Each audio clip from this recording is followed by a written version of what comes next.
الحمد لله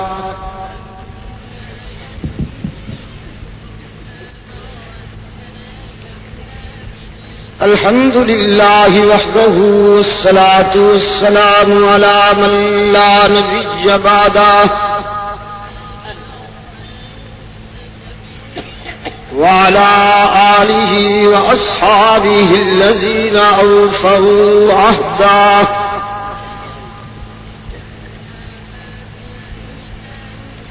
الذين هم مفاتيح الرحمة ومصابيح الغرر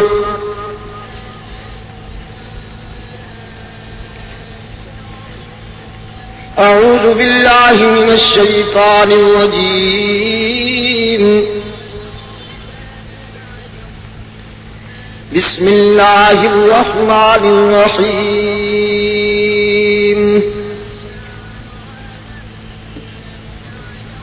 لقد كان لكم في رسول الله أسوة حسنة لمن كان يرجو الله واليوم الآخر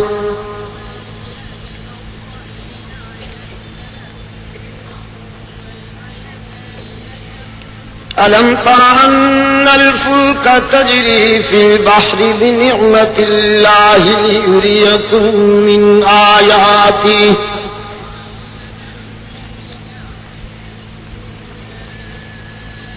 إن في ذلك لآيات لكل صبار شكور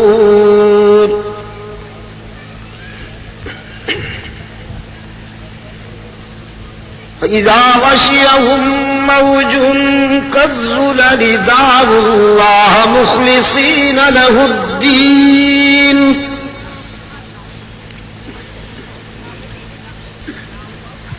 فلما نجاهم إلى البر فمنهم مقتصد وما يجحد بآياتنا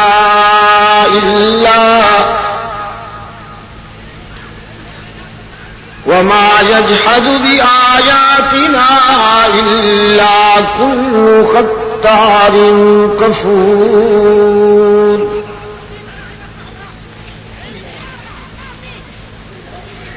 يا أيها الناس اتقوا ربكم واخشوا يوما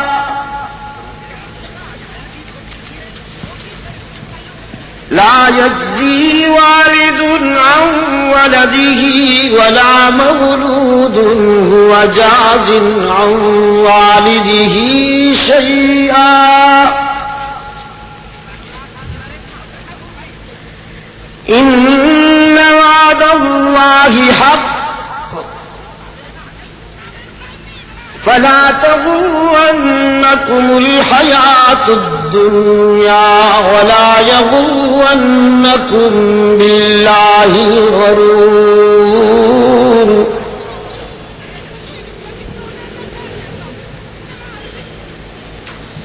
إن الله عنده علم الساعة وينزل الغيث ويعلم ما في الأرحام وما تدري نفس ماذا تكسب غدا وما تدري نفس بأي أرض تموت إن الله عليم خبير صدق الله مولانا العظيم وصدق رسوله النبي الأمي الكريم ونحن على ذلك لمن الشاهدين والشاكرين والحمد لله رب العالمين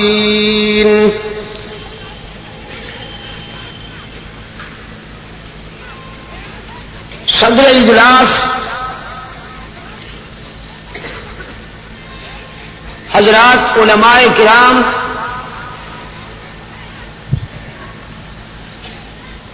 محترم بزرگوں اور عزیز دوستوں،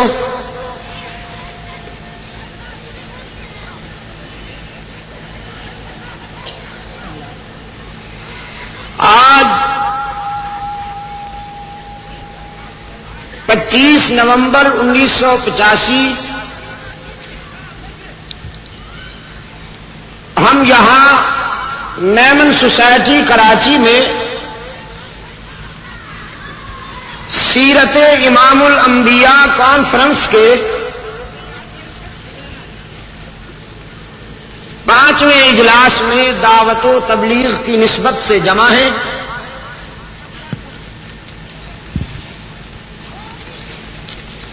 مجھ سے پہلے آپ حضرات مجھ سے بہتر حضرات کی دل نشین باتیں موضوع سے متعلق سماعت فرما چکے ہیں۔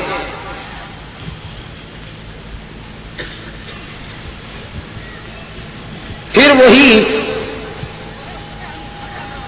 12:15 بجے کا عمل ہے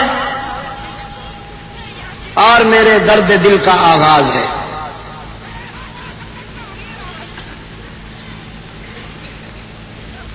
پچیس نومبر کو یہاں میرا بیان ہونا تھا،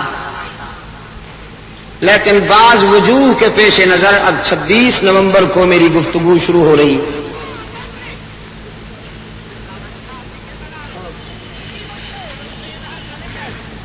میں نے گزشتہ شب چونکہ آپ سے کہا تھا کہ انشاءاللہ اس نشست میں تفصیلی باتیں ہوں گی،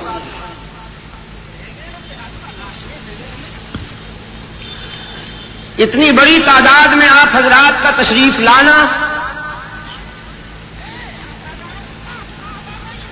جبکہ میری معلومات کے مطابق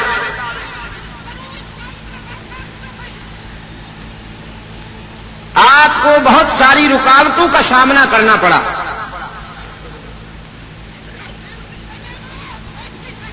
ایک بزرگ فرما رہے تھے کہ کیماری سے ٹاور تک انہیں 2.5 گھنٹے لگے۔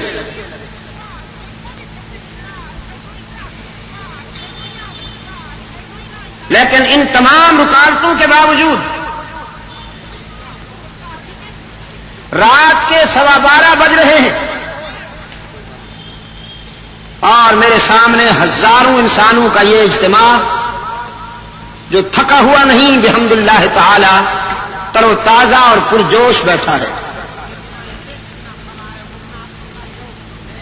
یہ بسوں اور ٹرکوں پہ لایا نہیں گیا بلکہ اپنے طور پہ آیا ہے۔ اس بات کا واضح ثبوت ہے اور میرے اس دعوے کی عملی دلیل ہے کہ اللہ کے فضل و کرم کے ساتھ حالات کروٹ لے رہے ہیں، صورتحال کی تبدیلی حوصلہ افزا ہے۔ صبائیت، قادیانیت، زگری شرارتیں، آغا خانیت اور شرک و بدعت کے اندھیرے دور ہو رہے ہیں، قرآن و سنت کے اجالے پھیل رہے ہیں اور انشاءاللہ پھیلتے چلے جائیں گے۔ شرک و بدعت کی منڈیاں اجڑی ہیں تو اب اجڑتی چلی جائیں گی، وہاں انشاءاللہ بہاریں نہیں آئیں گی۔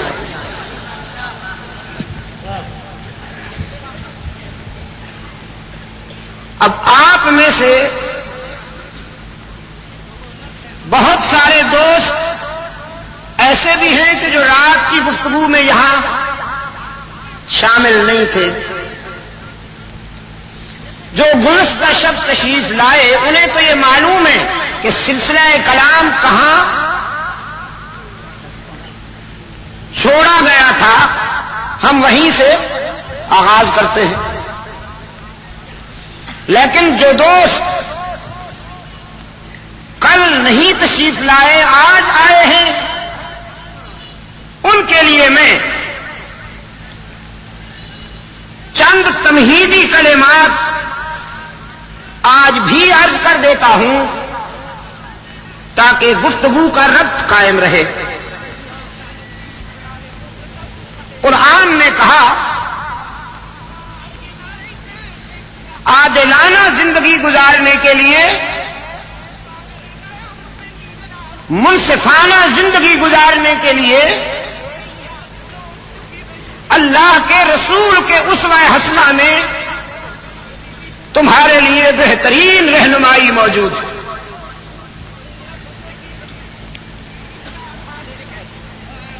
اور میں نے رات یہ دعویٰ کیا تھا کہ بچوں کے لیے رحمت عالم صلی اللہ علیہ وسلم کا بچپن رہنمائی کرتا ہے، لڑکپن کے مرحلے میں سرکار دو عالم صلی اللہ علیہ وسلم کی حیات طیبہ رہنمائی کرتی ہے، جوانوں کے لیے بھی رحمت عالم صلی اللہ علیہ وسلم کی پاکیزہ سیرت رہنمائی کرتی ہے،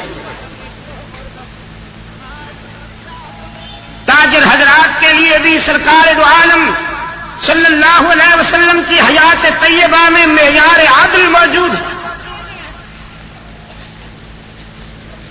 معلمین کے لیے رحمت عالم صلی اللہ علیہ وسلم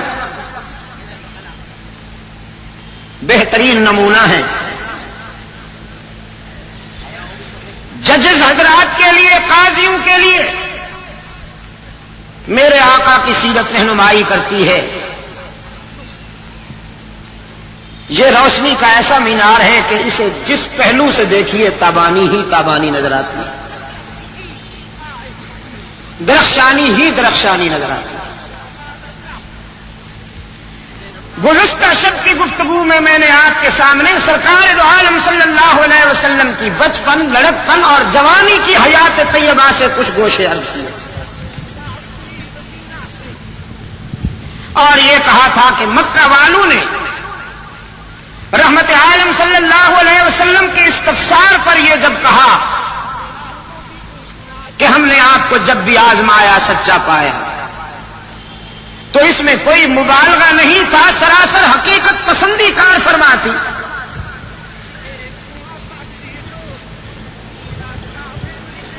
اور جب سرکار دو عالم صلی اللہ علیہ وسلم نے ان سے کہا کہ اگر میں تم سے یہ کہوں کہ کوئی دشمن حملہ کرنا چاہتا ہے تو مان لوگے؟ مکہ والوں نے کہا تھا حالات تو ایسے نہیں ہیں، لیکن اگر آپ کہیں گے تو ماننا پڑے گا، اس لیے کہ اس زبان سے کبھی جھوٹ نکلا ہی نہیں، یہ زبان تو ہمیشہ صداقتوں کی ترجمان رہی ہے۔ تو رحمت عالم صلی اللہ علیہ وسلم نے ارشاد فرمایا الحمدللہ تم مانتے ہو، تو پھر اس سے کہیں زیادہ کہ ساز و سامان سے لیس کوئی بدترین دشمن تم پہ حملہ آور ہو اور تمہیں تہس نہس کر دے، اس سے کہیں زیادہ انجام کے لحاظ سے تباہ کن ہے تمہارا یہ طرز عمل جو تم نے اللہ کے حقوق میں دوسروں کو شامل کر رکھا ہے۔ میں تمہارے لیے نجات کا راستہ متعین کرنے آیا ہوں، آؤ اور میری آواز کے ساتھ آواز ملاؤ۔ قولوا لا الہ الا اللہ،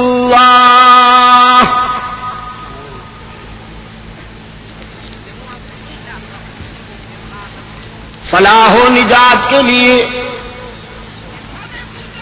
میں تمہیں دائمی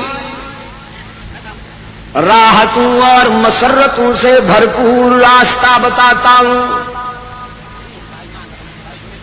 آؤ میں بھی کہتا ہوں تم بھی کہو، میں بھی مانتا ہوں تم بھی مانو، لا الہ الا اللہ تفلحون، اس کے سوا کوئی معبود نہیں اللہ کے سوا کوئی مسجود نہیں، اس کے سوا کوئی ہر جگہ موجود نہیں، اس کے سوا کوئی علام الغیوب نہیں، اس کے سوا کوئی کارساز و دستگیر نہیں، اس کے سوا کوئی حاجت روا و مشکل کشا نہیں۔ لا الہ، نہیں کوئی معبود، نہیں کوئی مسجود، نہیں کوئی ہر جگہ موجود، نہیں کوئی علام الغیوب، نہیں کوئی کارساز، نہیں کوئی دستگیر، نہیں کوئی حاجت روا، نہیں کوئی مشکل کشا، نہیں کوئی اولاد دینے والا، نہیں کوئی بیماریاں دور کرنے والا، نہیں کوئی رزق دینے والا، نہیں کوئی مایوسوں کو ڈھارس بھگانے والا، نہیں کوئی گناہگار کے آنسو پوچھنے والا، الا اللہ، مگر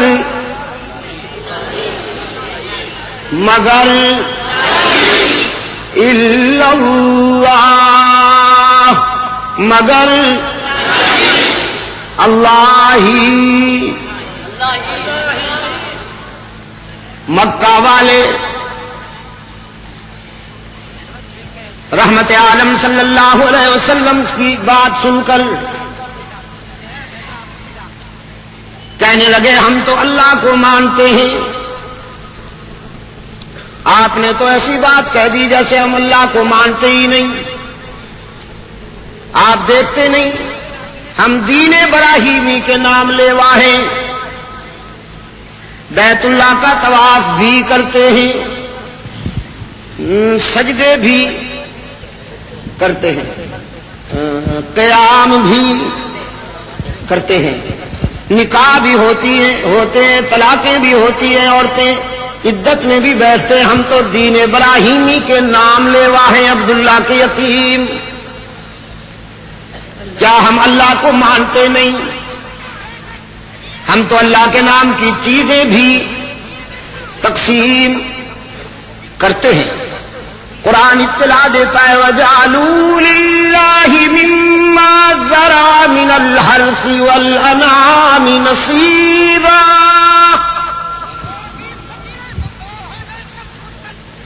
اپنی کھیتیوں اور اپنے مویشیوں میں سے ایک حصہ نکال کر علیحدہ رکھ دیا کرتے تھے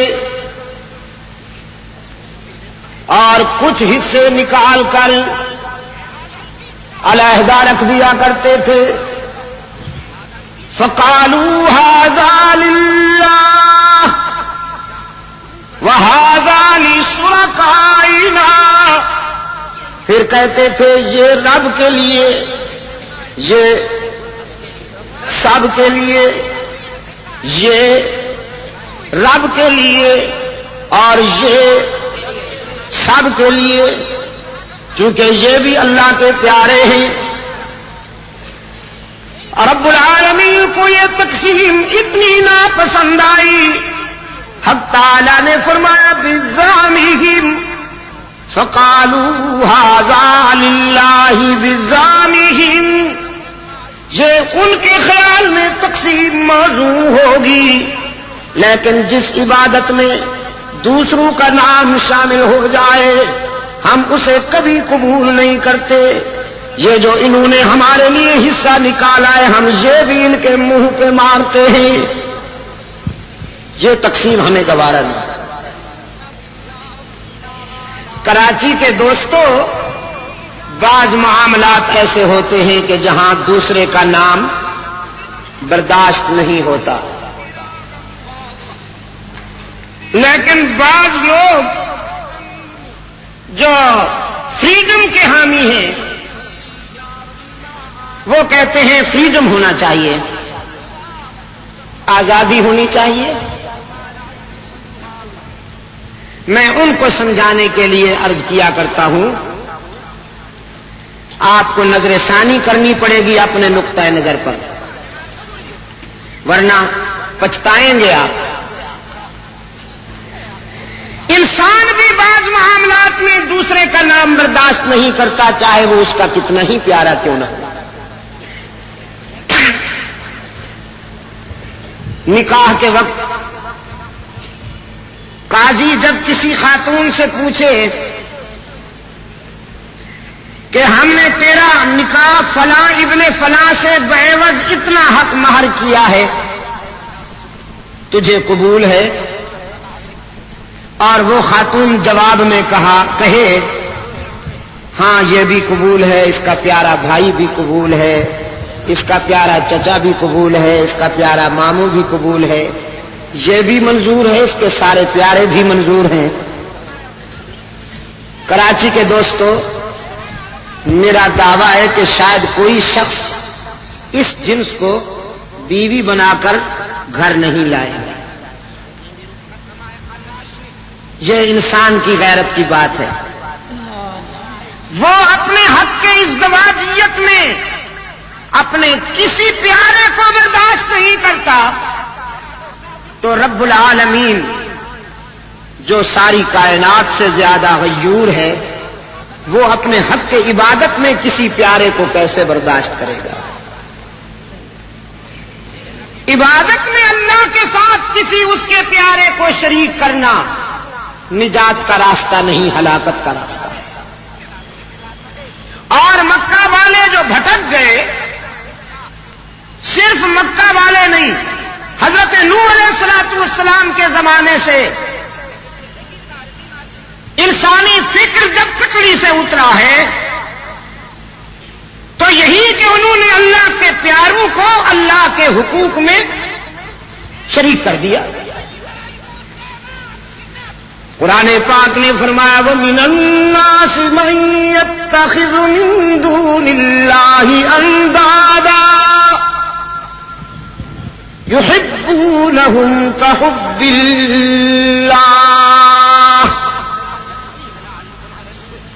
اور لوگوں میں سے کچھ وہ ہیں جنہوں نے اللہ کے سوا اپنی پسند کے حاجت روا بنا رکھے ہیں، اندادا، اپنی پسند کے مشکل کشا بنا رکھے ہیں، اندادا، اپنی پسند کے دستگیر بنا رکھے ہیں، اندادا، اپنی پسند کے کارساز بنا رکھے ہیں، یحبونہم کحب اللہ، وہ انہیں اس طرح چاہتے ہیں، ان سے اس طرح محبت کرتے ہیں جس طرح اللہ سے کرنی چاہیے۔ کچھ تو یہ بد نصیب ہیں، لیکن کچھ وہ ہیں والذین آمنوا اشد حبا للہ، اور جو ایمان و ایقان کے معیار پر پورے اترنے والے ہیں، وہ محبت میں اللہ کے ساتھ کسی کو شریک نہیں کرتے۔ وہ جتنی محبت اللہ سے کرتے ہیں اتنی محبت بندوں میں سے اور کسی سے نہیں کرتے۔ سرکار دو عالم صلی اللہ علیہ وسلم نے فرمایا مکہ والوں، تم اللہ کو مانتے تو ہو، سجدے بھی کرتے ہو، رکوع بھی کرتے ہو، قیام بھی کرتے ہو، طواف بھی کرتے ہو، لیکن تم اللہ کو بھی سجدہ کرتے ہو، اور میں منوانے آیا ہوں کہ اللہ کو ہی سجدہ کرنا ہے۔ تم اللہ کے گھر کا بھی طواف کرتے ہو، اور میں پیغام لایا ہوں کہ اللہ کے گھر کا ہی طواف کرنا ہے۔ تم اللہ کو بھی ہر جگہ موجود مانتے ہو، اور میں منوانے آیا ہوں کہ اللہ کو ہی ہر جگہ موجود ماننا ہے۔ ابو لہب مکے کا بہت بڑا مجاور تھا، ان چند اہم گدی نشینوں میں سے تھا مکہ کے کہ جن کی آمدنی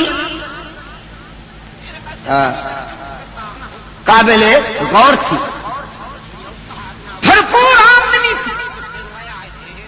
غضبناک ہو گیا، کہتا ہے تبن لکا الہذا جماعتنا، کیا اسی لیے ہمیں آپ نے یہاں جمع کیا تھا کہ آپ ہمیں بزرگوں سے ہٹانا چاہتے ہیں؟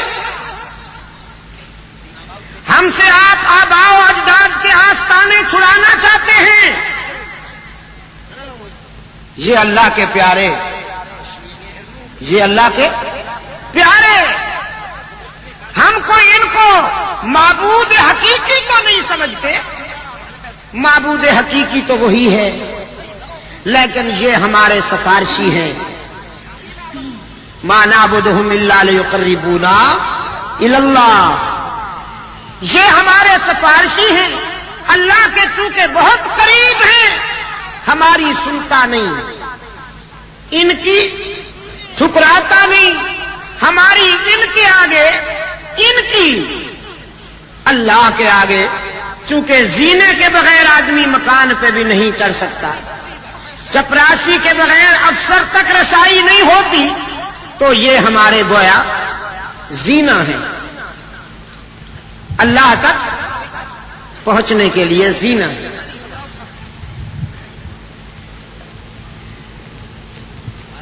سرکار دو عالم صلی اللہ علیہ وسلم نے فرمایا، دھوکہ دیا ہے تمہیں شیطان نے کہ وہ تمہاری سنتا نہیں، میں یقین دلانے آیا ہوں کہ وہ اپنے کسی خطا کار بندے کو جب کہ وہ روتا ہوا اس کے در پہ آ جائے کبھی مایوس کرتا نہیں۔ اس نے تو خود کہا لا تقنطوا من رحمت اللہ، یہی تو وہ دروازہ ہے جہاں پر روتے ہوئے آنے والوں کو تانا بھی نہیں دیا جاتا کہ کل تک تو تم نے یاد نہیں کیا، آج کس منہ سے میرے در پہ آئے ہو۔ یہی تو وہ در ہے جہاں نذرانہ لیے بغیر بھی معاف کر دیا جاتا ہے۔ رحمت عالم صلی اللہ علیہ وسلم نے فرمایا، تم کہتے ہو گناہ گاروں کی سنتا نہیں، اور میں قرآن کے حوالے سے کہتا ہوں اس کی رحمت ہر وقت انتظار کرتی ہے، اور وہ پکارتا ہے ادعونی استجب لکم، میرے در پہ آؤ، میرے سامنے دامن پھیلاؤ، اس لیے کہ باقی جہاں جاؤ گے لوٹے جاؤ گے۔ یار لوگوں نے دکانیں سجا رکھی ہیں، آفیشل سٹائل بنا رکھے ہیں، بن ٹھن کے بیٹھے ہیں، چادریں اوڑھے ہوئے، زلفیں بڑھائے ہوئے، یوں سکڑ کے بیٹھے ہیں جیسے سارے جہان سے مستغنی ہوں، لیکن نذرانے بٹورنے کے بین الاقوامی ماہر۔ آپ نے کبھی کسی پانی کے تالاب پہ بگلا دیکھا ہوگا، مچھلی کا شکار کرنے کے لیے اس کا طریقہ واردات بالکل گدی نشینوں جیسا ہے۔ آپ نے یقیناً دیکھا ہوگا یوں سکڑ کے بیٹھتا ہے سر جھکا کر، جیسے مراقبے میں بیٹھا ہو، مخصوص ورد کر رہا ہو، اور اس کا ورد کیا ہوتا ہے؟ یا مچھلی یا مچھلی۔ جیسے حضرت صاحب تسبیح کے ہر دانے پر، میرے عزیز دوستو، وہ جو اس کی لمبی سی چونچ ہوتی ہے وہ بھی پروں میں چھپا لیتا ہے، میں اسے آلہ قتل کہتا ہوں۔ ایسے معلوم ہوتا ہے جیسے بین الاقوامی شریف ہو، انتہائی بے ضرر، نہایت شریف الطبع، لیکن جب کوئی مچھلی بیچاری قسمت کی ماری اس کے سامنے آ جائے، اچانک وہ چونچ نکال کر کاروائی ڈالتا ہے اور مچھلی غائب۔ یوں سکڑ کے بیٹھتے ہیں جیسے سارے جہان سے مستغنی ہو۔ لیکن میرے عزیز دوستوں، روحانیت کے لبادہ میں ان عجمی فنکاروں نے وہ نمبر بنائے ہیں کہ ناگفتہ بے ہے، اور لوگوں کو یہ ذہن دیا ہے، بلکہ میں کہوں گا مایوس کیا ہے گناہگاروں کو، کہ اگر اللہ تک ملنا ہے تو ہمیں خوش کرو، ورنہ جہنم میں چلے جاؤ گے، اللہ نہیں ملے گا ہمارے بغیر۔ میں بتایا کرتا ہوں دوستوں کو، عیسائیت کو چھوڑ کر ایک افریقی جو مسلمان ہوا تھا، اس نے کہا مجھے سب سے زیادہ اسلام کی یہ ادا پسند آئی ہے کہ اسلام میں ڈائریکٹ ڈائلنگ ہے، ایکسچینج کا چکر نہیں ہے۔ یہ دو سسٹم ہے نا ٹیلی فون، ایک تو آپ ایکسچینج کے ذریعے کرتے ہیں، نمبر ڈائل کرتے ہیں، آپریٹر بولتا ہے ہلو، اس کی ہلو ہی اتنی تباہ کن ہوتی ہے کہ سماعت پہ ہتھوڑا پڑتا ہے، کم وقت ہتھوڑا گروپ میں سے معلوم ہوتے ہیں۔ ہلو، وہ مظلوم جو ٹیلی فون ہولڈر ہے وہ اپنا نمبر بتاتا ہے اور اگلا نمبر بھی بتاتا ہے جو اسے چاہیے، کہتا ہے پلیز ارجنٹلی مجھے یہ چاہیے، ارجنٹ ضرور کہتا ہے ورنہ اسے قیامت تک نہیں ملے گا، اور وہ آپریٹر کہتا ہے ہولڈ کیجئے، ٹیلی فون رکھ دیجئے اور بیٹھ جائیے قیامت تک انتظار میں۔ 1.5-2 گھنٹہ گزر جائے گا، آپ پھر نمبر ڈائل کر کے یاد دہانی کرائیں گے، وہ جی میں نے فلاں نمبر مانگا تھا، وہ کہے گا ہاں میں کوشش کر رہا ہوں، آپ ہولڈ کیجیے۔ اس کی مرضی 2.5 گھنٹے بعد ملائے، اس کی مرضی 3 گھنٹے بعد ملائے، اس کی مرضی 5 گھنٹے بعد ملائے، یا اس کی مرضی وہ 5-10 گھنٹے کے بعد کہہ دے لائن خراب ہے۔ اور جنہیں ان معاملات سے واسطہ پڑتا ہے وہ حضرات جانتے ہیں کہ جلدی کال کس کو ملتی ہے۔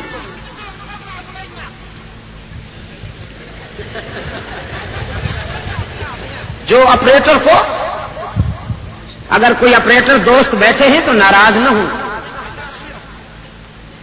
اس کو کال جلدی ملتی ہے جو آپریٹر کو خوش کرتا، تو وہ افریقہ کا سیاہ فام نو مسلم کہنے لگا یہ ہمارے جو کلیسا نشین پادری تھے نا، یہ آپریٹر تھے،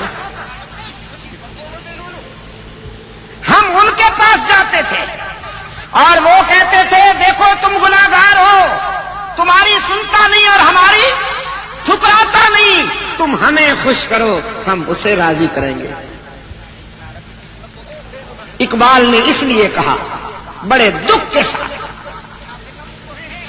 فرمایا کیوں خالق و مخلوق میں حائل رہے پردے،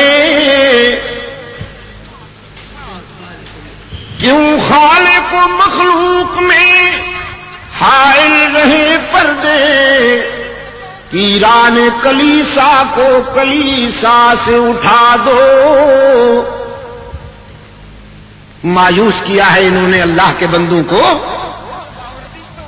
اٹھاؤ انہیں کلیسا سے، یہ پیشہ ور ہیں، انہوں نے اپنی ہوس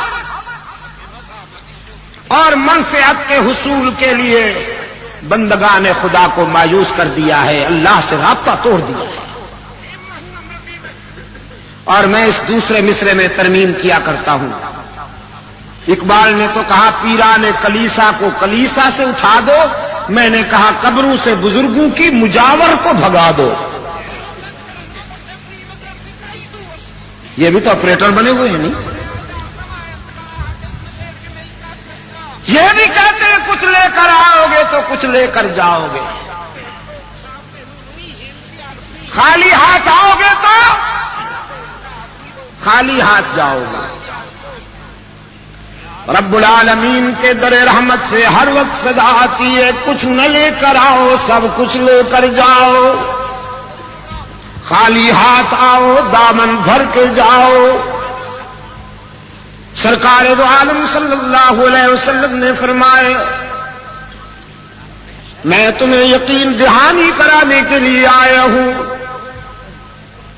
کہ وہ ہر وقت تمہاری دعا و پکار کی انتظار کرتا ہے، سنتا ہے۔ عابد شب زندہ دار کی بھی سنتا ہے اور گنہگار کی بھی سنتا ہے. آستانہ پرست کہنے لگے تو گویا آپ ہمارے معدے پہ لات مارنا چاہتے ہیں, ہماری انکم کلوز کرنا چاہتے ہیں آپ. ہم نے تو آپ کو صادق و امین مانا, لیکن آپ کو ہماری آمدنی اچھی نہ لگی. دیکھو لڑائی جھگڑے کی باتیں اچھی نہیں ہوتی, کمپرومائز کر لیں. تم اپنی جگہ خوش رہو, ہم اپنی جگہ خوش رہیں. اپنا عقیدہ چھوڑو نہیں, دوسرے کو چھیڑو نہیں. یہ پرانے فنکاروں کا فارمولہ ہے, فنکاروں کا. ایسا کرتے ہیں, آپ توحید بیان کرتے رہیں, بیت اللہ میں اللہ اللہ کریں, تسبیح پڑھیں, مراقبے کریں, مرید بنائیں. بے شک جتنے لوگ آپ کو مانتے ہیں وہ آپ کے پاس رہیں. تسبیح پڑھیں, اللہ اللہ کریں, مرید بنائیں, لوگوں کو حلقے میں بٹھائیں. یہ سب کچھ کریں. ہمیں آستانوں پہ چھوڑ دیں. آپ وہاں خوش, ہم یہاں خوش. اپنا عقیدہ چھوڑو نہیں, دوسرے کو چھیڑو نہیں. بس اتنی سی بات ہے, آپ مان لیں. جو آپ چاہیں گے ہم وہی حاضر کر دیں. لیڈرشپ چاہیے تو عرب کی قیادت کی چابیاں ہم آپ کے قدموں میں ڈالیں. کسی بڑے خاندان سے تعلق چاہیے, آپ انگلی رکھیں, ہم تعمیل کریں گے. زر و سیم چاہیے, ہم آپ کے قدموں میں ہیرے جواہرات کے ڈھیر لگائیں گے. لیکن دیکھیے نرمی ہونی چاہیے. جھگڑا اچھا نہیں ہوتا, لیکن عبداللہ کی یتیم اگر آپ نے ہماری یہ پیشکش ٹھکرا دی تو پھر ہم سے بدتر دشمن بھی کوئی نہیں. ہماری عداوت بھی نسلوں تک چلتی ہے. ہم آپ کا جینا مشکل کر دیں گے, سوشل بائیکاٹ کریں گے, چلنے نہیں دیں گے آپ کو. ان دو راستوں میں سے ایک چن لیجیے. کراچی کے روشن ضمیروں, کس چوراہے پہ کھڑا ہے اللہ کا محبوب؟ ایک پھولوں کا راستہ ہے اور ایک کانٹوں کا راستہ ہے. مکہ کے اساطین منتظر ہیں, فیصلہ کیجیے. اس سے پہلے کہ میرے آقا بولتے, رب العالمین نے فرمایا میرے محبوب آپ چپ رہیے, ہم خود بولیں گے. قرآن پاک میں ارشاد ہوا, قل یا ایھا الکافرون لا اعبد ما تعبدون ولا انتم عابدون ما اعبد ولا انا عابد ما عبدتم ولا انتم عابدون ما اعبد لکم دینکم ولی دین.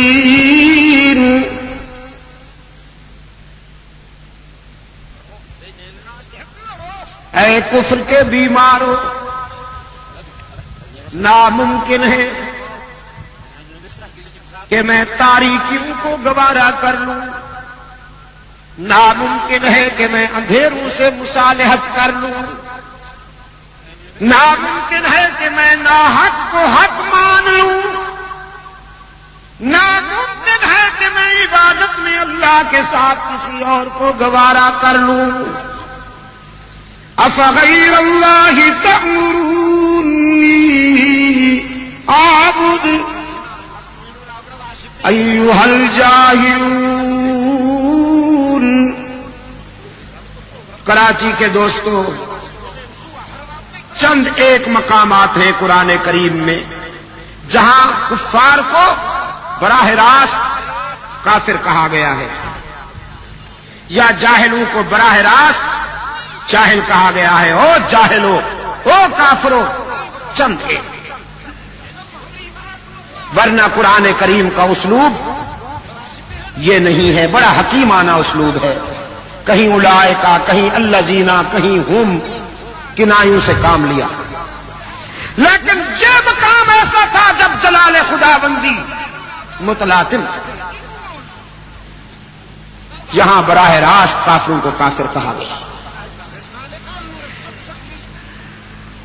فرمایا افغیر اللہ تأمرونی اعبد ایھا الجاہلون. او جاہلو، تمہیں مجھ سے یہ توقع کیسے کہ میں اللہ کے ساتھ کسی اور کو شریک گوارا کر لوں؟ تمہاری ترغیب و ترہیب کی کیا حیثیت؟ عرش بری سے مسلسل تنبیہ ہو رہی ہے. وَلَقَدْ أُوحِيَ إِلَيْكَ وَإِلَى الَّذِينَ مِن قَبْلِكَ لَئِنْ أَشْرَكْتَ لَيَحْبَطَنَّ عَمَلُكَ وَلَتَكُونَنَّ مِنَ الْخَاسِرِينَ. میرے معبود، آپ سے پہلے انبیاء کو بھی یہی کہا گیا،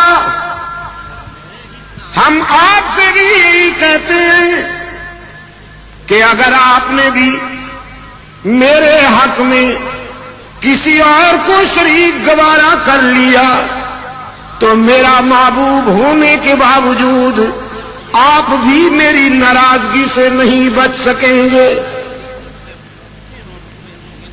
بل اللہ فاعبد وکن من الشاکرین. یہ جو کچھ کرتے ہیں انہیں کرنے دیجئے. آپ حق کے دوستی ادا کیجئے میرے محبوب. فاعبد، آپ حق کے دوستی ادا کیجئے. وَكُن مِّنَ الشَّاكِرِينَ. اور کیا ترجمہ کروں بھائی؟ وَكُن مِّنَ الشَّاكِرِينَ اور ہاں اور وفا کا حق ادا کیجیے. دوستی کا حق ادا کیجیے اور وفا کرتے جائیے. آپ وفا کرتے جائیے، میں جزا دیتا جاؤں. آپ جیسا وفادار کوئی نہیں، مجھ جیسا جزا دینے والا کوئی نہیں. میرے محبوب، تو میرا، میں تیرا. ان کے پاس جتنے حربے ہیں آزما لیں. یہ ظلم کرنا جانتے ہیں تو کریں، یہ ستم ڈھانا جانتے ہیں تو ڈھائیں، یہ کانٹے بچھانا جانتے ہیں تو بچھائیں، یہ پتھر مارنا جانتے ہیں تو مارے. تو پتھر سہتا جا، تو کانٹوں پہ چلتا جا، تو گالیاں سن کر دعائیں دیتا جا. یہ ظلم کرے تو صبر کرتا جا. میرے محبوب، یہ مٹ جائیں گے، تیری جیت ہوگی. ان کا نام و نشان نہیں رہے گا. قیامت تک میری الوہیت کا پرچم لہرائے گا، تیری رسالت کا پرچم لہرائے گا. یہ مٹ جائیں گے میرے محبوب.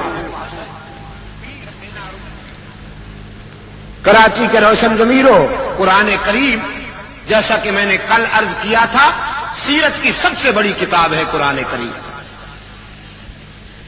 سیرت سرور کائنات کی سب سے بڑی کتاب قرآن کریم ہے. اور قرآن کریم میں سب سے اہم موضوع یہی ہے کہ اللہ کی ذات و صفات میں کسی کو شریک نہ بنایا جائے. سرکار دو عالم صلی اللہ علیہ وسلم نے فرمایا، مکہ والو سارے صدمے برداشت، ساری مصیبتیں برداشت، لیکن مانتا ہوں اور منوا کے رہوں گا کہ انسانی جبین کی عاجزیوں کے لیے سچا مسجود کون؟ لوگوں کو میری دعا سے بھی چڑ ہے، یعنی خوب رہی. تم گالیاں بھی دو تو کوئی بات نہیں، ہم دعا بھی کریں تو بیلنس بگڑ جاتا ہے، ٹمپریچر تیز ہو جاتا ہے۔ اللہ تعالیٰ عجم کے بیماروں کو شفائے کاملہ عطا فرمائے۔ ہر جگہ موجود کراچی کے روشن ضمیروں، پتہ نہیں ان دوستوں کو کیا ہو گیا۔ ابھی مولانا کتنی پیاری بات فرما رہے تھے، جہاں چند لڈو آئے، جہاں چند جلیبیاں آئیں، جہاں فرنی کی پلیٹیں جمع ہوئیں، دسترخوان آباد ہوا، حضور وہاں تشریف لے آئے اور یہ حضرات کھڑے ہو جاتے ہیں۔ اب حضور آ گئے۔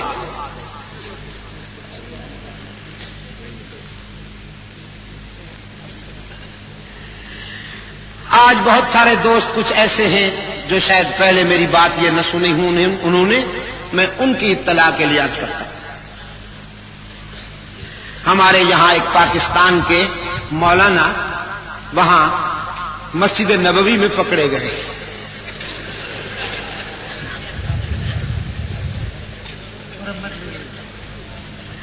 وہ اتفاق سے نامراد سیاستدان بھی ہیں اور مولانا بھی ہیں۔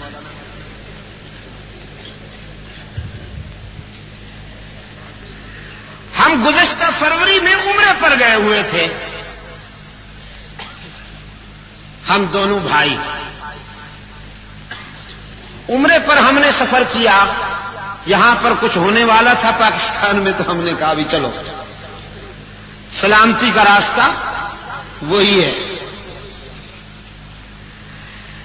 وہاں مدینہ طیبہ میں ایک فقیر آدمی رہتا ہے،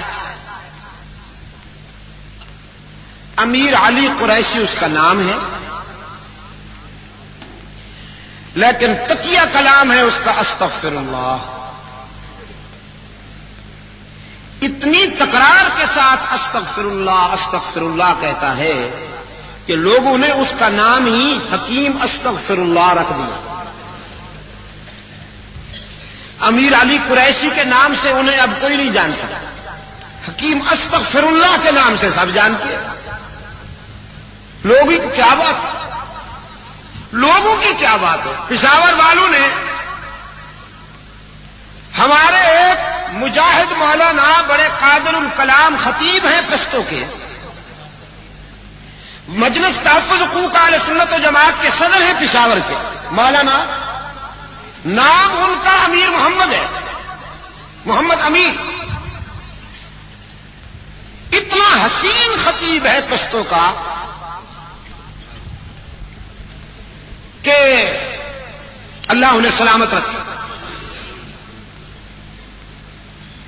پشاور کے پاور ہاؤس میں جو پشاور کا بجلی گھر ہے وہاں پر وہ خطبہ دیتے ہیں۔ چونکہ بجلی گھر کی مسجد میں خطبہ دیتے ہیں، پشاور والوں نے ان کا نام ہی ملا بجلی گھر رکھ دیا، استاد بجلی گھر، استاد بجلی گھر۔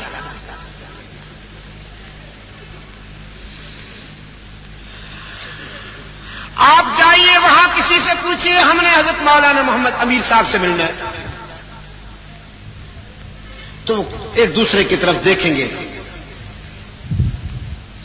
لیکن اگر آپ کہیں ہم نے استاد بجلی گھر سے ملنا ہے، ہاں کہیں گے راشا کنادا پلس ادھر، فوراً پہچان لیں گے فوراً۔ تو حکیم کا نام انہوں نے، حکیم صاحب کا نام حکیم استغفر اللہ رکھ دیا۔ وہ بتاتے ہیں مسجد نبوی میں پاکستان کے مولوی صاحب مجھے نظر آئے گھستے ہوئے، لمبا جبہ، سر پہ صافہ بندھا ہوا، ہاتھ میں پان دان۔ حکیم صاحب لپک کے پکڑ لیتے ہیں، کہتے ہیں میاں صاحب آپ یہاں کیسے؟ استغفر اللہ۔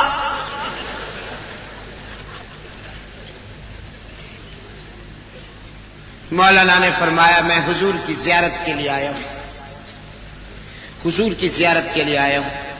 حکیم صاحب کہنے لگے اوہو آپ یہاں تشریف لائے ہیں، ادھر کراچی میں میلاد کی بہت ساری محفلیں ہونے والی تھیں، حضور ادھر تشریف لے گئے ہیں استغفر اللہ، اور آپ یہاں آ گئے ہیں استغفر اللہ۔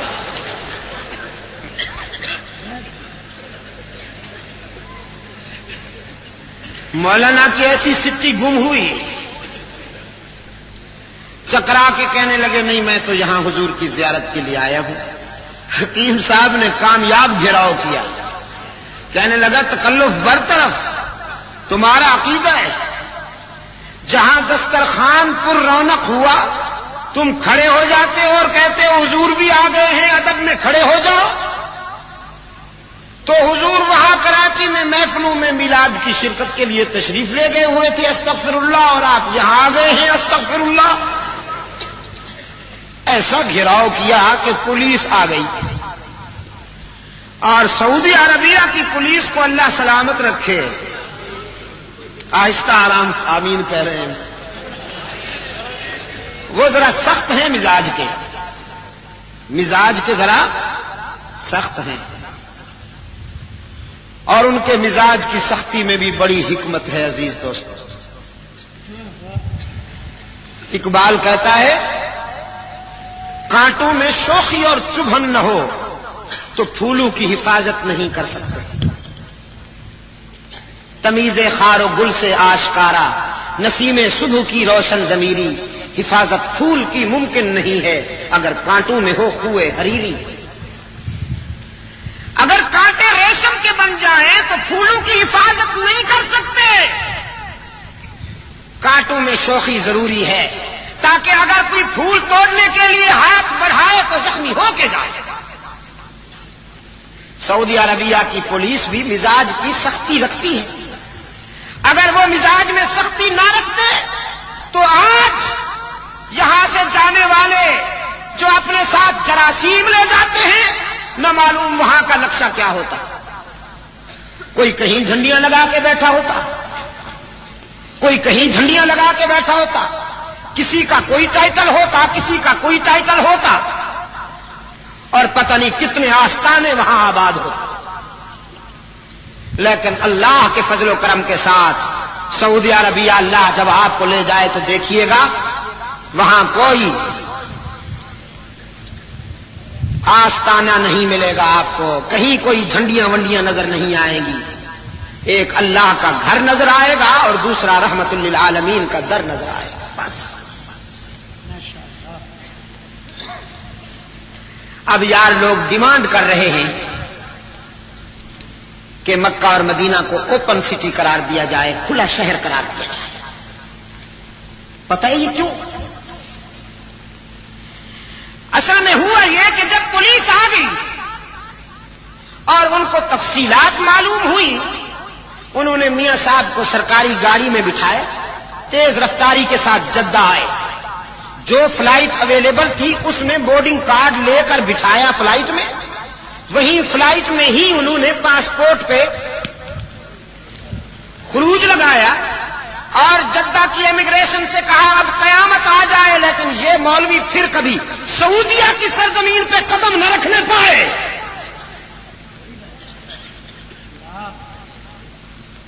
یہ حضرت وہاں سے دھتکارے ہوئے ہیں، اس لیے اب چیخیں نکل رہی ہیں۔ کبھی برمنگھم میں، کبھی لندن میں، کبھی لاہور میں ڈینگ ماری تھی ہم موچی دروازہ میں کریں گے، انہوں نے اٹھا کے دے مارا ادھر۔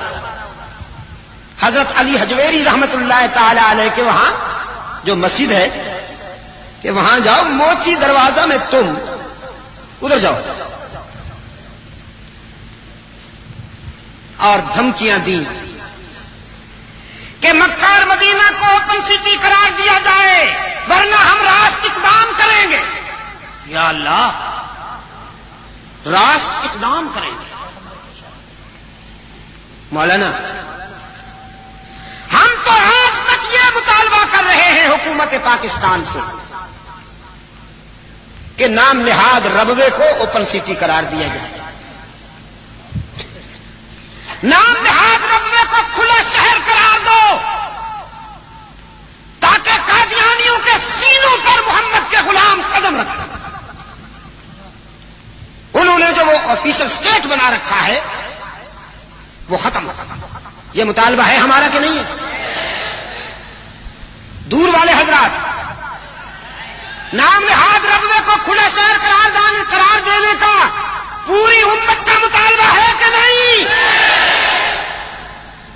انشاءاللہ ہم یہ مطالبہ منوا کے دکھائیں گے.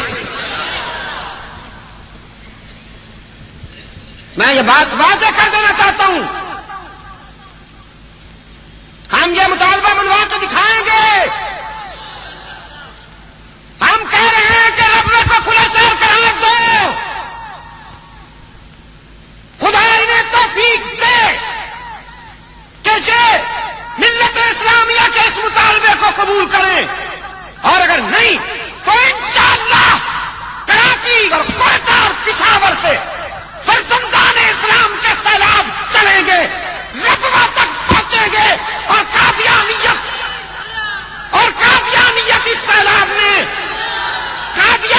اس سیلاب میں خس و خاشاک کی طرف بہ جائے گی. اس سیلاب کے مقابلے میں نہ برطانیہ ٹک سکے گا، نہ امریکہ ٹک سکے گا.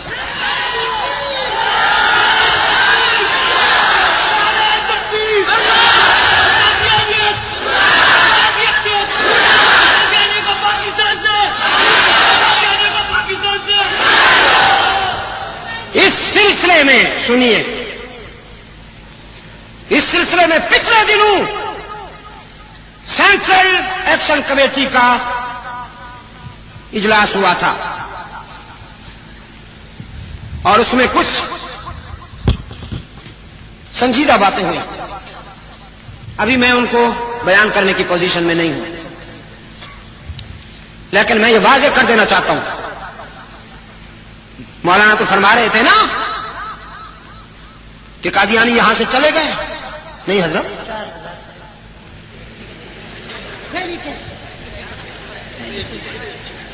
وہ آتے جاتے رہتے ہیں میرے سادہ حضرت، وہ آتے جاتے رہتے ہیں. نہ جاتے وقت ہمیں بتا کے جاتے ہیں، نہ آتے وقت ہمیں انفارم کرتے ہیں.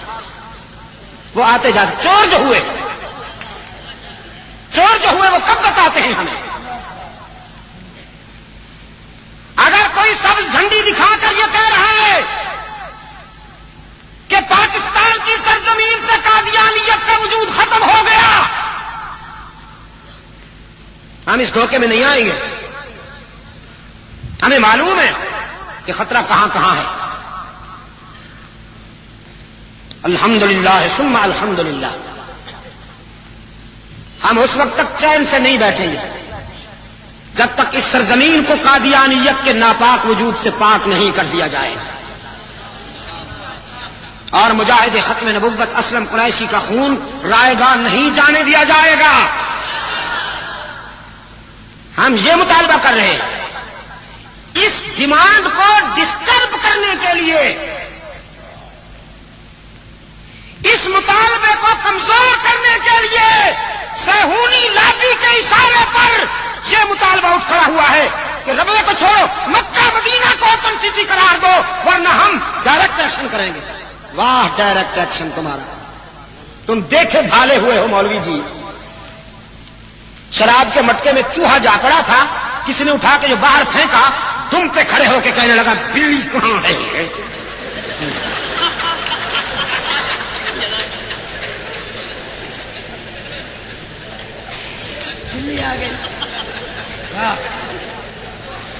کام کے نذرانوں پہ پڑنے والے روحانی بلڈوزروں،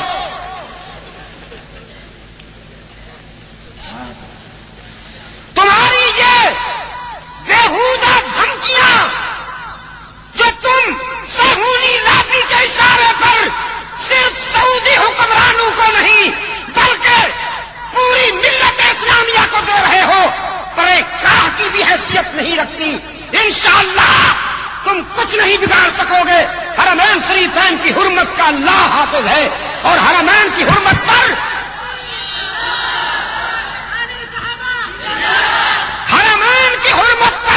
ملت اسلامیہ کا بچہ اپنی جانیں قربان کرے گا. ایران کے آدم خور خمینی کو پولیٹیکل سپورٹ کرنے کے لیے، اس داڑھی والے درندے کو پولیٹیکل سپورٹ کرنے کے لیے یہ ڈیمانڈ ہو رہی ہے. ہم بھی سوچ رہے ہیں اس سلسلے میں ہم بھی اپنی آواز، ویسے آج بھی اللہ کے فضل و کرم سے ان کے اجتماع سے میرا یہ اجتماع کہیں زیادہ ہے. CID کا دوستو، اللہ آپ کو صحیح لکھنے کی توفیق دے.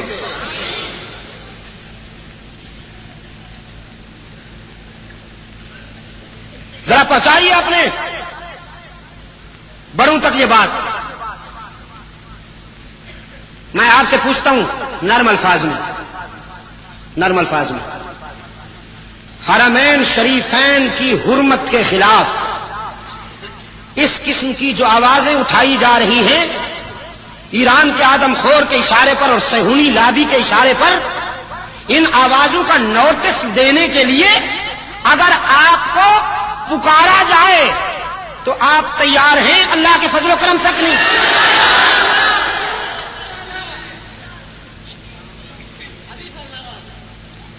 مجھے معلوم ہے انشاءاللہ مکہ اور مدینہ کو کھلا شہر قرار دیا جائے، ہیں تاکہ وہاں عزیز قوال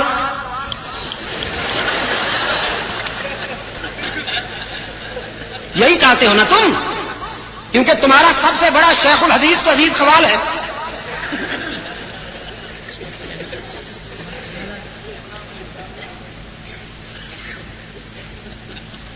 یہ چاہتے ہیں وہاں بندو قوال اور ہم نوا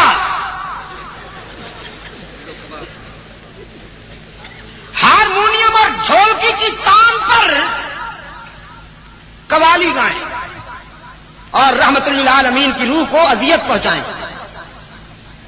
لیکن ہمارا ایمان ہے کہ رحمت عالم صلی اللہ علیہ وسلم کے اردا گرد جو مقدس فضائیں ہیں وہ قیامت تک پرسکون رہیں گی انشاءاللہ. کیوں مولانا؟ میرے آقا نے ایک دعا مانگی تھی، صحابہ نے عرض کیا تھا اللہ کے رسول، عرب کے وڈیرے، عرب کے اساتین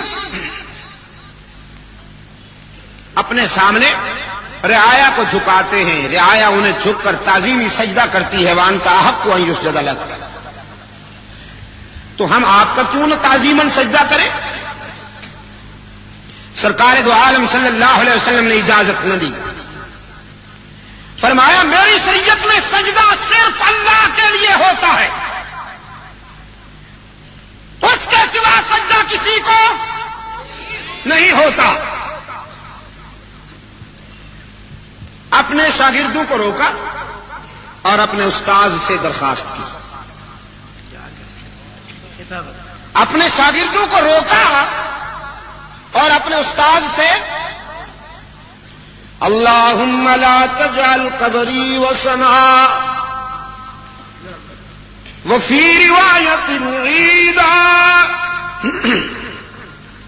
اے میرے معبود میری آرزو ہے کہ قیامت تک میری قبر کو سجدہ گاہ نہ ہونے دیجیے، میری قبر کو میلے ٹھیلے میں مبتلا نہ کیجیے. الہ العالمین میری مرکب کو بھی انسانی جبین کے سجدوں سے محفوظ فرمائیے اور میلے ٹھیلے ناچنے گانے بھنگڑا ناچ کرنے والوں سے بھی محفوظ فرمائیے. اللہ نے اپنے محبوب کی دعا قبول کی کہ نہیں؟ روضے کے چاروں طرف کھڑے ہوتے ہیں مجاہدین، مجاوروں کو روکنے کے لیے مجاہد کھڑے ہوتے ہیں.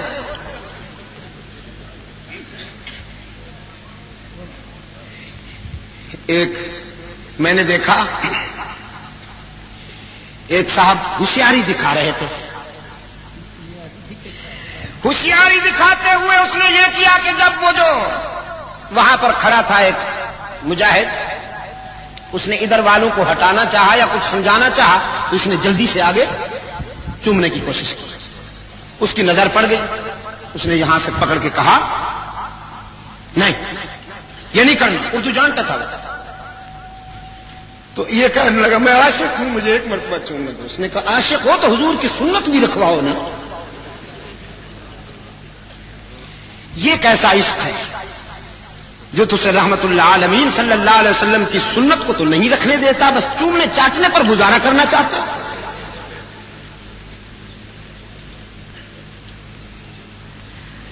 میرے عزیز دوست، ایک پالیسی کے تحت پاکستان اور سعودی عربیہ کے تعلقات میں رخنہ پیدا کرنے کے لیے اس قسم کی کانفرنسیں کی جا رہی ہیں۔ پاکستان کو تو ویسے بھی اسلامی برادری کے جذبے کے تحت سعودی عربیہ کا ممنون ہونا چاہیے۔ آج بھی ہمارے لاکھوں بھائی پاکستانی ایک اندازے کے مطابق 13-14 لاکھ پاکستانی سعودی عربیہ میں ملازمت کر رہے ہیں، مزدوری کر رہے ہیں، اور ماہانہ کروڑوں روپے کا زر مبادلہ وہاں سے پاکستان کو ملتا ہے۔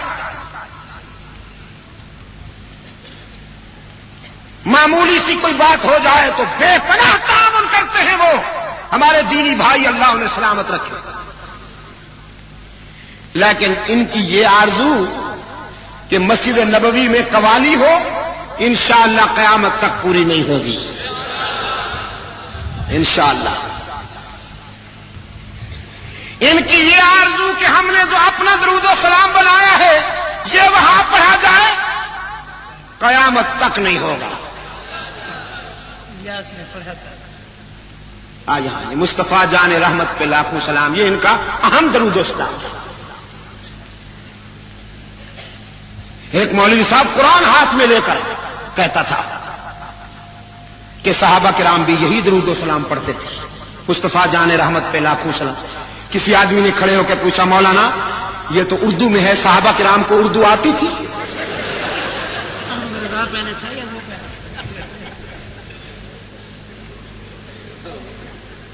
دیکھو نعت کہہ سکتے ہو تم اسے، لیکن درود و سلام وہی ہے جو اللہ نے اپنے محبوب کو سکھایا اور اس کے محبوب نے امت کو بتایا، وہی درود و سلام ہے نا۔ آپ نماز میں پڑھتے ہیں درود و سلام کے نہیں؟ کون سا؟ اللہم صلی علی محمد وعلی آل محمد کما صلیت علی ابراہیم وعلی آل ابراہیم انک حمید مجید۔ اللہم بارک علی محمد وعلی آل محمد کما بارکت علی ابراہیم وعلی آل ابراہیم انک حمید مجید۔ یہی درود و سلام پڑھتے ہیں نا نماز میں، قیام کی حالت میں۔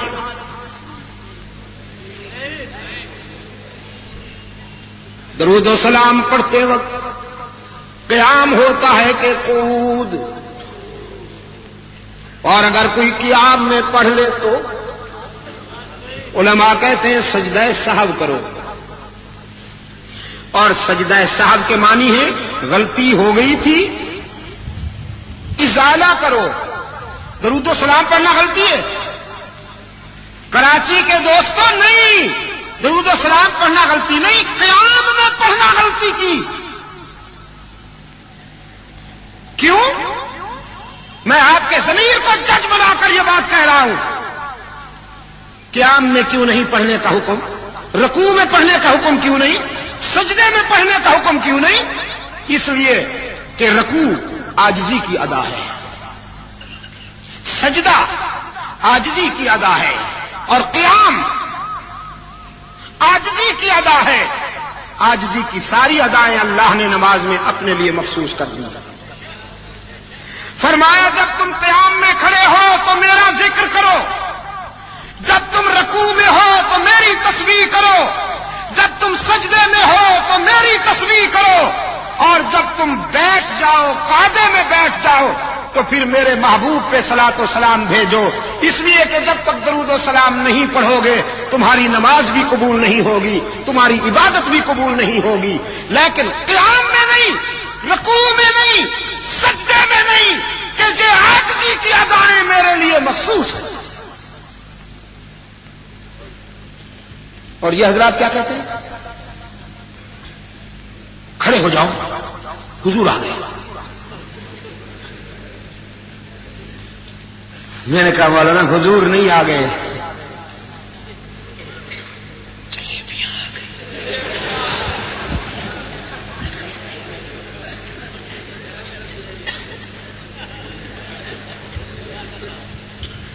تو مولانا وہاں سے نکالے ہوئے ہیں،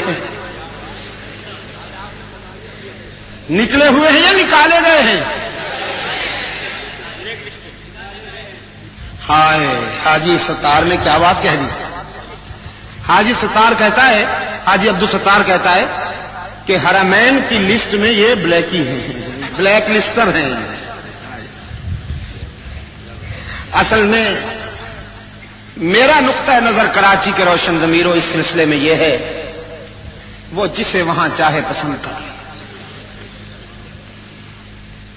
سوڈان، یوگنڈا، نائجیریا، زیمبیا اور زمبابوے، تنزانیہ، کانگو، موزمبیک، یہ افریقی ممالک کے میں نے وہاں سیاہ فام حاجیوں کو دیکھا ہے، قطار اندر قطار، جسم کالے، دل گورے، آنکھیں برستی ہیں بیت اللہ کے سامنے، روضہ انور کے سامنے، اور دل میں رحمت للعالمین کی محبت کا سمندر موج زن ہوتا ہے، چہرے پہ ایمان کی روشنی ہوتی۔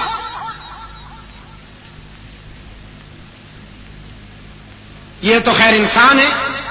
جلال الدین رومی تو کہتے ہیں ایک چیونٹی کو اللہ نے بلا لیا، چیونٹی کی آرزو اتنی پسند آ گئی اللہ کو کہ اللہ نے اس کے لیے سبب بنا دیا۔ چیونٹی جانتے نا، میگے، پشتو میں میگے، اردو میں چیونٹی، اور عربی میں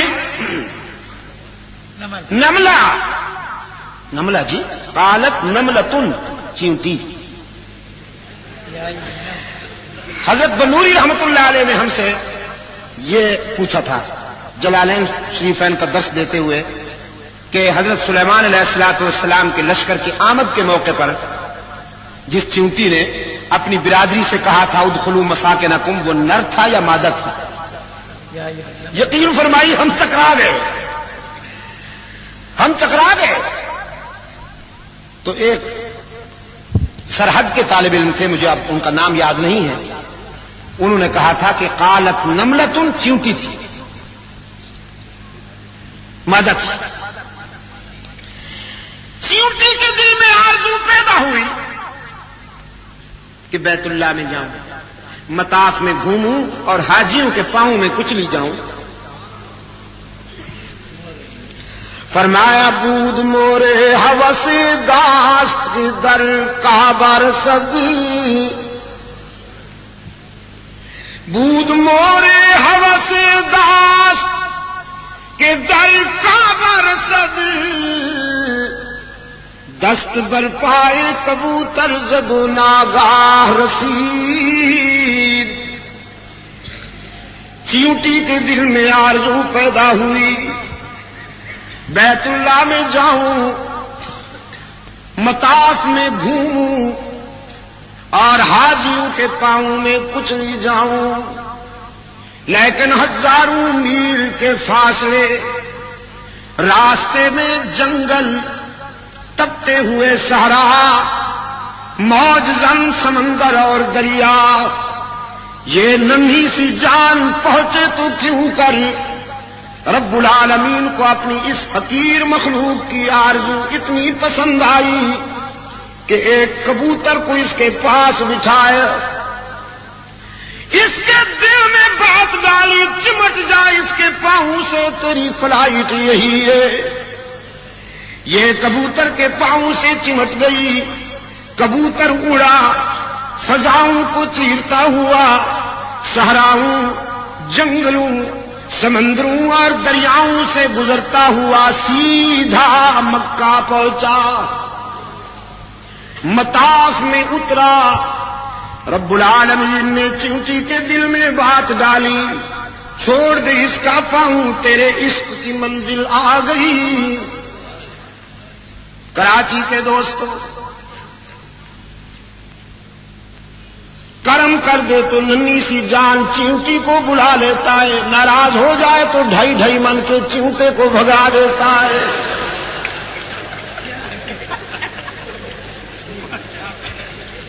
انسانی جبین کی عاجزیوں کے لیے سچا مسجود ہر جگہ موجود. ہی پہ زور دیں گے تو بات بنے گی.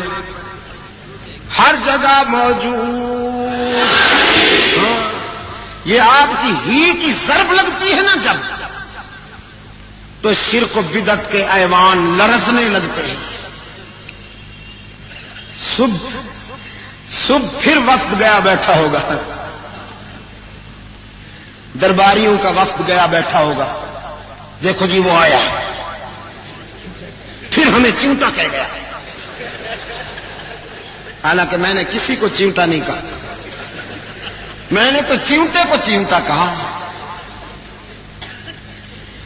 کہیں گے اس پہ پابندی لگاؤ. رحمت عالم صلی اللہ علیہ وسلم نے فرمائے سارے صدمے اٹھاؤں گا ساری مصیبتیں برداشت کروں گا بدر و احد کے مرحلوں سے گزروں گا مکہ چھوڑ کر مہاجر بن کر مدینہ چلا جاؤں گا دانت شہید کرواؤں گا سمیہ اور حمزہ کی لاشوں کے ٹکڑے دیکھ کر صبر کر جاؤں گا ساری مصیبتیں اٹھاؤں گا لیکن موقف میں لچک پیدا نہیں کروں گا اپنا عقیدہ چھوڑوں گا نہیں بدعت کا تعاقب بھی چھوڑوں گا نہیں اپنے عقیدے پہ بھی قائم رہوں گا شرک و بدعت کے جراثیم کا بھی خاتمہ کر کے رہوں گا لیکن الہ العالمین زندگی کے سفر میں کچھ دوستوں کی بھی تو ضرورت ہوتی ہے نا کچھ رفیقوں کی بھی ضرورت ہوتی ہے نا میرے الہ میرے معبود مجھے بھی کچھ دوست چاہیے مجھے بھی کچھ رفیق چاہیے رب العالمین نے فرمایا میرے معبود عرش پہ میں تیرا پاسبان عرش پہ میں تیرا نگران اور فرش پہ یہ لیجئے ابو بکر کو تیرا رفیق بناتا ہوں تکبیر شان صحابہ مصطفیٰ کے ہم سفر مصطفیٰ کے ہم سفر ہاں کیا کہلوایا آپ نے پھر کہلواؤ مصطفیٰ کے ہم سفر مصطفیٰ کے ہم سفر گلی گلی نگر نگر جلالت ہونی چاہیے جلالت ہونی چاہیے ضمیر سے آواز نکلے معدے سے نہیں گلی گلی نگر نگر حضرت جم کے وہ پروفیشنل لوگ ہوتے ہیں شام غریبہ میں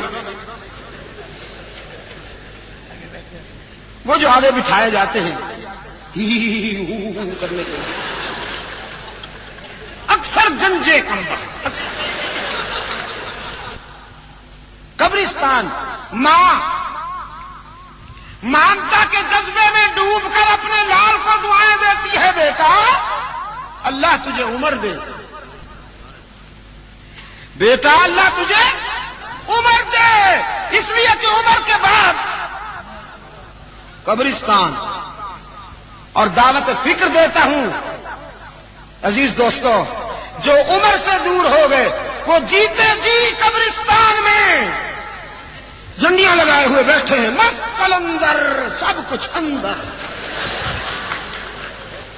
بیٹھے بیٹھے ہوئے ہیں قبرستان، دامادام نہ دھوکہ نہ غام، کمائیں گے احمق کھائیں گے ہم، بیٹھے۔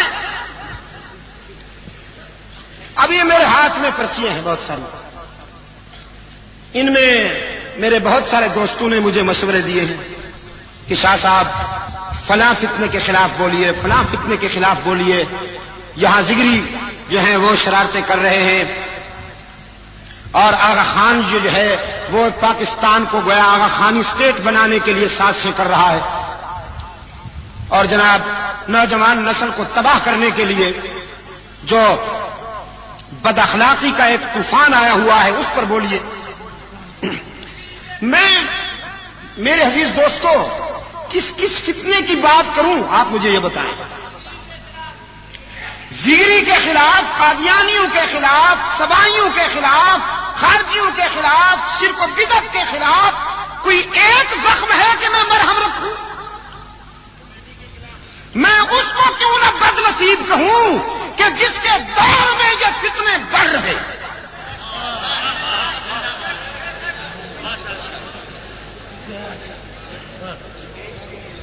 یہ مجھ پہ پابندیاں کیوں لگتی ہیں اور درباری ملا کے لیے میدان صاف چھوڑا جاتا ہے؟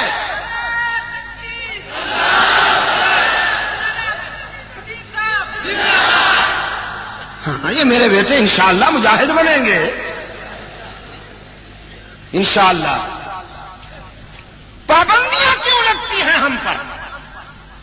بتاؤ ان سے کسی کو خطرہ ہو سکتا ہے؟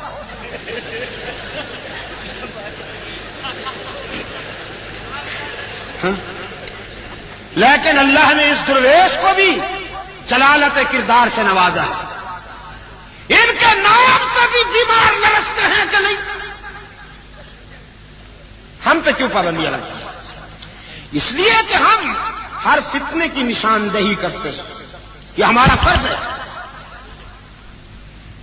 یہ ہمارے ایمان کا تقاضا ہے۔ کسی کو شورا کی ممبری چاہیے وہ اس کے لیے کوشش کرتا ہے، گورنر کا فون آئے تو کھڑے ہو کے سنتا ہے، جی سر، جی سر، جی سر، جی سر۔ ٹیلی فون کھڑے ہو کے سنتا ہے، اس لیے کہ اس کو شورا کی ممبری چاہیے، کسی کو پلاٹ چاہیے، کسی کو سرکاری وفد میں حج کرنے کے لیے جانا ہے یا بیرونی ملک میں جانا ہے۔ ہمیں یہ کچھ نہیں چاہیے، اس کی رضا چاہیے، ہمیں کچھ نہیں چاہیے۔ صحابہ کرام کے سامنے ہم ان کے وکیل صفائی کی حیثیت سے پیش ہونا چاہتے ہیں۔ ان کے پاس جتنی تعزیرات ہیں وہ لاگو کر دیں، انشاءاللہ راستہ نہیں چھوٹے گا، انشاءاللہ راستہ نہیں چھوٹے گا۔ ہم حق و صداقت کے راستے پہ چلتے رہیں گے اور فتنوں کی نشاندہی کرتے رہیں گے، چاہے کچھ ہو جائے۔ ہم زگری کو چاہے کچھ ہو جائے، ہم زگری فتنے کو ملک و ملت کے لیے عداوت و دشمنی کا، کفر کا پروگرام سمجھتے ہیں۔ چاہے کچھ ہو جائے، ہم قادیانیت کو ملت اسلامیہ کے وجود پر ناسور سمجھتے ہیں، اور جب تک ہم زندہ ہیں صدیق اکبر کی سنت انشاءاللہ ہم یاد دلاتے رہیں گے۔ سنت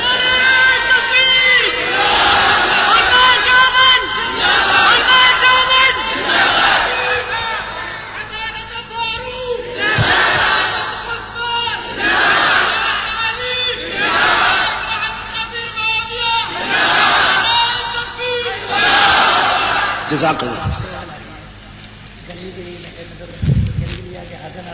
میرے عزیز دوستوں، نہیں نام فاروق اعظم کا، غلام فاروق اعظم کے گلیوں میں بھی ہے، نگر میں بھی ہے۔ میرے دوست کہتے ہیں گلی گلی نگر جو ہے تو عمر بھی ہر جگہ حاضر نظر آتا ہے۔ یہ رگے گل سے بلبل کے پر نہ باندھا کرو نا، وہ تو اس وقت ہوگا کہ جب ہم کہیں گے گلی گلی نگر نگر فاروق اعظم کا نام ہے، دیکھو نا، عمر گلیوں میں ہے، نگر میں ہے، ان کا نام، ان کے غلام، ان کا کردار، ان کی خدمات، اسلامک آرگنائزیشن میں جو ان کی کنٹریبیوشن ہے ان کا اعتراف کرتے ہیں، گلی گلی نگر نگر تمام فرزندان اسلام فاروق اعظم کی عظمت کو جانتے پہچانتے، یہ بات ہے۔ میرے عزیز دوستو، رب العالمین نے اپنے محبوب سے کہا، میرے محبوب ہم تجھے یہ رفیق دیتے ہیں، یہ ابو بکر کو ہم تیرا رضاکار بناتے ہیں، لوگ تجھ سے بائیکاٹ کریں گے، یہ اپنا سب کچھ تیرے قدموں پہ لٹائے گا، تو ہجرت کرے گا یہ تجھے کندھوں پہ اٹھائے گا، تیری ازدواجی زندگی جب تنہائیوں سے گزرے گی تو یہ اپنی بیٹی کو تیری رفیق حیات بنائے گا، تجھے کندھوں پہ اٹھا کر غار ثور تک لے جائے گا، میرے محبوب زندگی میں بھی نبھائے گا، حشر تک تیرا ساتھ نہیں چھوڑے گا۔ عیسیٰ کو حواری ملے اور محمد عربی کو صحابہ ملے، عیسیٰ کے حواریوں میں اور رحمت للعالمین کے رضاکاروں میں فرق یہ ہے کہ جب عیسیٰ پہ کوئی خطرے کا وقت آیا تو حواری جان بچانے کے لیے بھاگ گئے، رحمت للعالمین جب بدر و احد کے مرحلوں سے گزرے تو صحابہ اپنی جانیں ہتھیلی پہ لے آ کر قربانیاں دینے لگے۔ وہ حواری عیسیٰ تھے، یہ صحابہ رسول ہیں، ایثار و قربانی کا جگمگاتا ہوا عنوان ہے۔ کل یہیں سے بات شروع ہوگی اگر زندگی رہی انشاءاللہ۔ کل دن کا پروگرام لی مارکیٹ کے مسجد اقصی میں اور رات کا پروگرام انشاءاللہ یہی